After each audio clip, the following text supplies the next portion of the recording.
Spring is here. Maybe. I can't really tell until early May whether or not we are over all of the random winters and cold spells and we're fully into warm weather. But regardless of the weather, nature, and I would imagine that some of our allergies are telling us that spring is here with all of the budding trees and the plants and the new growth happening around us. We see that things are beginning to come back to life.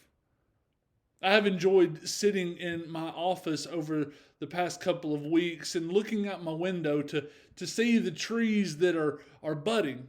They're beginning to show new life, or like the flowers in one of the planters in front of the church that I've noticed have beautifully sprung to life. Now, we all recognize that spring is a time for newness in nature. But hopefully, during the season of Lent, we have experienced some newness in our relationships with God as well.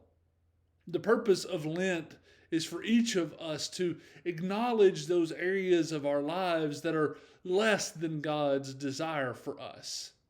We confess those sins and we become a new creation through the grace of God at work in our lives. See, this inspires us to turn away from sin and turn toward God.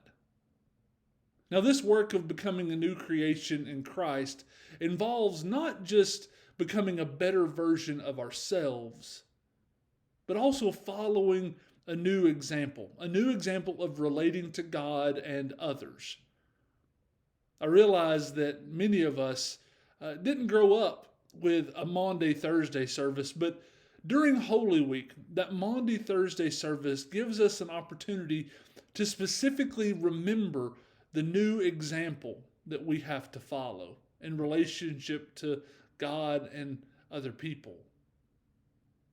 The main purpose of the service is for us to remember both that Jesus washed his disciples' feet before the Last Supper and remember his words to the disciples in John 13:34, which say, "A new command I give you, love one another.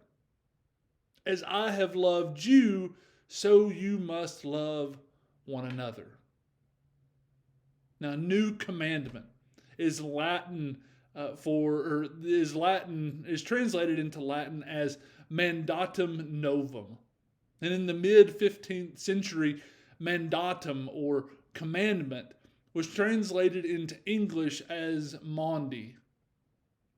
Now, regardless of the translations, the importance of the Thursday before Easter is in remembering the new example set for us in the actions of Jesus and the new command that we are given by him to love one another as he has loved us. Therefore, as we look around and we see all of this newness that spring brings into our world, it's my hope that we don't lose sight of the new things that God is doing in each of our lives. But I also hope that we don't forget the new commandment. The new commandment each of us has been given to follow Jesus' example of love and sacrifice for others.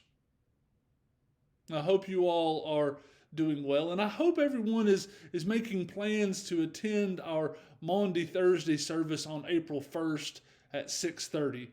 But before that, I can't wait to see you all on Sunday as we join together in a time of worship with our Palm Sunday cantata, which is such a special and unique time for us in the life of the church. But I hope to see you all Sunday. Have a great rest of the day, and God bless.